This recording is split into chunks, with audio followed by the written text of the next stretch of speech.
तो एपिसोड की स्टार्टिंग में हमें दिखाया जाता है सोलर अपोकलिप्स, जिसकी रोशनी के नीचे हर एक लिविंग थिंग इवॉल्व होना शुरू हो चुका है। कुछ ह्यूमंस होते हैं, उनके ऊपर वुड आ चुके होते हैं वुड, और किसी के ऊपर अंदर से निकलने लग गया आयरन रॉड, जैसे कि उसको एक एक्सीडेंट हुआ होगा वर्क प्लेस में। और इन्हीं लोगों को कहते हैं इस वर्ल्ड में डार्क साइडर्स, जिसकी वजह से पूरे मैनकाइंड ख़त्म होते की कगार पे आ चुकी है। और इसी के बीच में हमें दिखाया जाता है हमारे हीरो को, जो बेखौफ बेफिक्र हो गए एकदम पड़ा हुआ है अपने ज़मीन पे, और इसे कोई नोटिस भी नहीं कर पा रहा, क्योंकि हमारे हीरो भी इवॉल्व हो चुका है एक डार्क साइडर में और इवॉल्व हुआ है एक मिट्टी के टुकड़े में। इसके वजह से वो बहुत ही ज़्यादा दुखी है, और वो बोलते हैं कि इनके पास तो कम से कम कुछ बॉडी पार्ट्स है, मेरे पास तो वो भी नहीं। और इस छटपटा रहे थे तो कभी उनके पैर हवा में उठता है और दूसरे डार्क साइडर को लग के, जो वुड वाला होता है, वो गिरने लगता है, अपने दूसरे डार्क साइडर के ऊपर गिरता है, जिसके पीछे आयरन रॉड थे, और उसका सिर उस आयरन रॉड में घुस जाता है, जिसके वजह से उसके सिर में बहुत ही बड़ा होल बन जाता है। उससे कुछ ब्लैक लिक्विड टाइप का निकलने शुरू हो चुका है, जिसके वजह से जो हमारा वुड डार्क साइडर है वो आयरन रॉड डार्क साइडर के ऊपर बहुत ही ज़्यादा गुस्सा होता है, और दोनों में मारपीट शुरू हो जाता है। और हमारे हीरो बोलते हैं इसमें मेरा कोई गलती नहीं, इन लोग का टेम्पर ही कुछ ज़्यादा हाई है, तो इसमें मैं कुछ कर नहीं सकता। फिर हमारे हीरो शांति से एक जगह में बैठ के बोलते हैं, मैं एक टुकड़ा हो चुका हूँ मिट्टी का, और मैं अपने लाइफ का एंड तक शायद ऐसे ही पड़ा रहूँगा या फिर गिरा रहूँगा इस जगह पे। और हमारे हीरो लेट जाते हैं और फिर बोलते हैं चलो ठीक है, मैं ज़िंदगी का अंत तक अपने यहाँ पर ही पड़ा रहूँगा। तभी हमें दिखाया जाता है कोई भाग रहा होता है, और हमें दिखाई जाती है एक लड़की भाग रही होती है, जिसकी हेयर की कलर होता है ग्रीन, और ये दूसरे डार्क साइडर से भाग रही होती है। और तभी हमारे हीरो के ऊपर से गुजरती है, जो सोच रहा होता है मैं मरूंगा, ये करूँगा। तभी हमारे हीरो कुछ ऊपर देख के शॉक हो जाते हैं, अपने आई को कुछ ज़्यादा ही बड़े बड़े करके देखते हैं, फिर बोलते हैं नहीं मैं यहाँ पर नहीं मर सकता। और जोश में वो खड़े हो जाते हैं, जिसके वजह से कि हमारी जो ये लड़की होती है वो नीचे गिर जाती है धड़ाम से नीचे। और हमारे हीरो कंफ्यूज है, क्या हुआ इधर, क्या है, ये गिर गई क्या हुआ। फिर हमारे हीरो कुछ बकलोली बोलते कि ह्यूमन काइंड की नेचर पेचर, जैसे कि तुम लोग पिक्चर देख के समझ सकते हो, उसके डिज़ायर मिज़ायर, उनको जो जिंदा रहने के लिए एक सही चीज़ मिल गई डिज़ायर की तरह, चलो यार हटाओ। और हमारी हीरोइन बोलती है, इधर हम हैं इसको हीरोइन बोलेंगे, कि ये क्या हुआ, अचानक से मिट्टी उड़ गया। तभी वो पीछे देखती है सही से, तो कुछ वो दोनों जो would and iron rod dark cider होते हैं उससे देख रहे हो जाते हैं, जैसे कि वो उसे खाना चाहते हैं, क्योंकि उनके जैसे एक ही मोटिव है, हर एक जो उनके अलावा लिविंग थिंग है उसे खा जाने का। और हमारे हीरोइन के ऊपर अटैक करने ही वाले होते कि हमारे हीरो एक ही उंगली से इशारा करते हैं ज़मीन पे। हमारे हीरो जैसे ही ज़मीन पे इशारा करते हैं, वैसे वहाँ पर बहुत ही बड़ा एक तो गड्ढा हो जाता है, जिसके ऊपर would and iron rod oxide धंसने लगते हैं। और हमारे हीरो बोलते हैं मेरे रहते हुए तुम्हें इस लड़की को हाथ लगाने का हिम्मत कैसे हो। और अपने हाथ का इशारा करते हुए वहाँ का जो मिट्टी उसे कंट्रोल करते हुए उन्हें दबाने लगता है, जिसके वजह से जो आयरन रॉड और वुड डार्क साइडर था वो दबने लगते और अंदर में जाने लगते हैं। और हमारे हीरो और ज़्यादा ताकत लगाते हैं, लेकिन वो भी निकलने की कोशिश करते हैं, और इसीलिए हमारे हीरो के जो हाथ होते हैं वो टूटने लग जाते हैं। तो हमारे हीरो के हाथ जो टूटने लग चुके होते हैं, इसकी वजह से हमारे हीरो थोड़ी टेंशन में आ चुके होते हैं, और जो डार्क साइडर होते हैं वो बाहर निकल के जो लड़की होते हैं उसे देखते हुए जैसे कि वो उसे खा ही जाएंगे।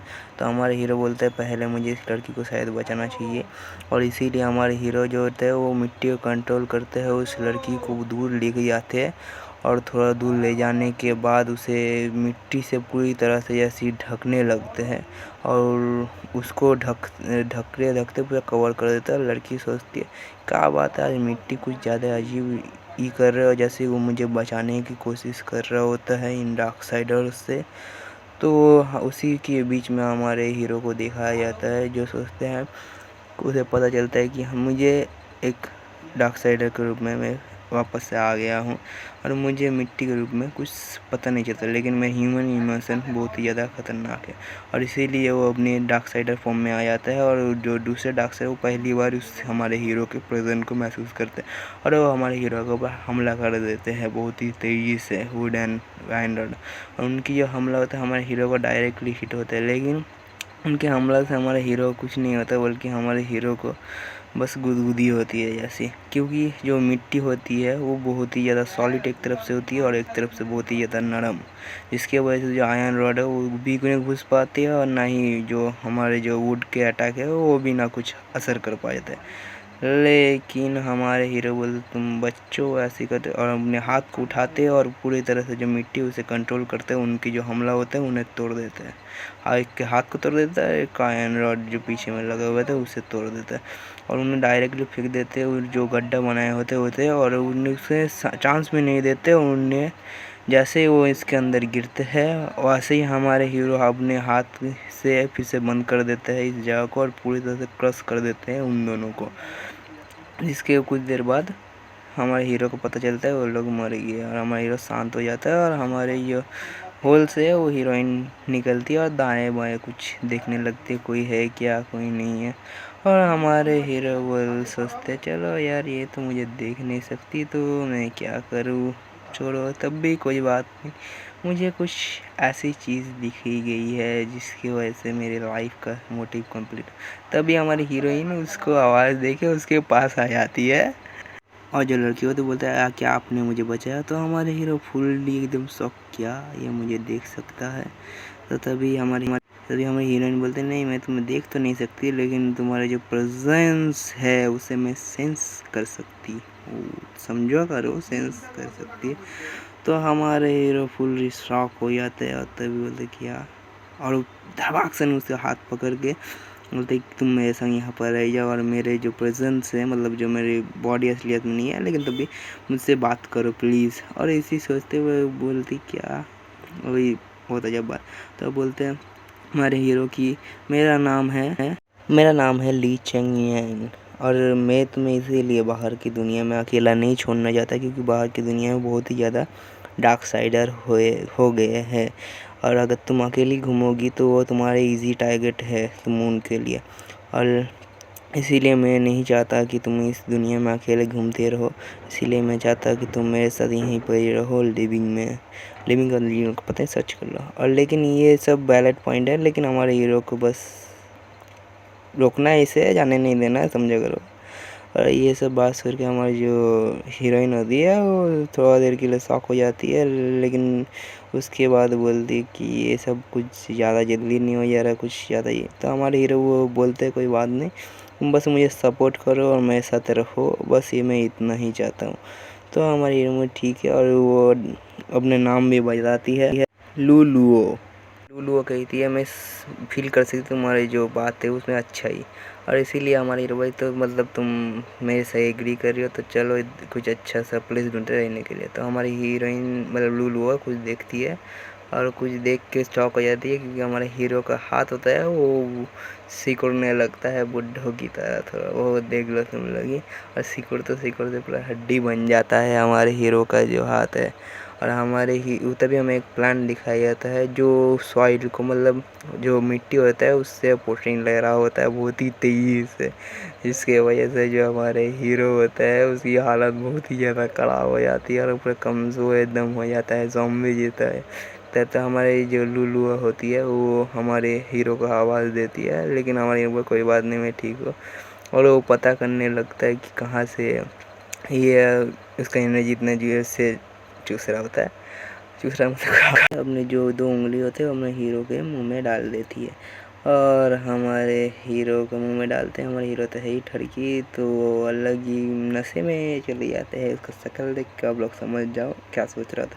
कि तभी हमारे हीरो को कुछ महसूस होता है और उसकी जो सिकड़ी हुई बॉडी होती है वो अचानक से ठीक होने लग जाती है और बोलते ये कैसे मिरेकल। लेकिन ये हमारे लूलुआ के फिंगर के कमाल नहीं थे, ये कमाल थे फर्टिलाइज़र के जो हमारे लूलुआ के फिंगर में मतलब हाथ में पकड़ा हुआ है अभी। और वो बोलती है कि मैं एक एग्रीकल्चर की स्टूडेंट हूँ, जिसकी वजह से मुझे जो सामान मिला है अपने स्कूल से उसे मैं उठा के ला चुकी हूँ यहाँ पर। और हमें दिखाया जाता है एक बड़ा सा थैला जो फर्टिलाइज़र का होता है। हमारे हीरो को फर्टिलाइज़र खिलाई गया हुआ है बैठे बैठे। अरे हमारे हीरो जो सोचते बोले वाह ये बहुत ही अच्छा बात है, मेरा किस्मत बहुत ही ज़्यादा अच्छा है कि तुम मेरे साथ हो, हमारे हीरो बोलता है। और तभी हमारे हीरो का हाथ फिर से सिकुड़ने लग चुका होता है। और हमारे हीरो ये देख के बहुत ही ज़्यादा शौक फिर से वो ज़ॉम्बी जैसा बन जाते। तो हमारा लुलू बहुत ही टेंशन करते बोल क्या तुम ठीक हो अभी, हाँ लू चैंग। और तभी हमारे हीरो और लू चैंग को दिखाया जाता है जो पेड़ के नीचे झोपड़ा के पीछे देख से पेड़ को देख रहे होते, छोटा सा एक पेड़ जो पर्पल कलर के अंदर होता है। तो गाइस इसी के साथ हमारे ये एपिसोड ख़त्म होता है। इसके पार्ट में डाला करूँगा, तो आप चाहे तो आके मेरे चैनल को सब्सक्राइब करके देख भी सकते हैं। और साथ ही साथ मैं सोच रहा हूँ नोबल रिवॉन मतलब जिसे डायरेक्ट प्रोड्यूसर चैनल एक्सप्लेन करता था उसे मैं एक्सप्लेन करूँगा। तो उसका real name great state developer, समझे गया। तो अब मैं इसे एक्सप्लेन तो करूँगा लेकिन मेरा वॉइस क्वालिटी अच्छा नहीं है, तुम्हें पता ही है। तो तुम्हें स्टोरी जानना है तो आ जाना।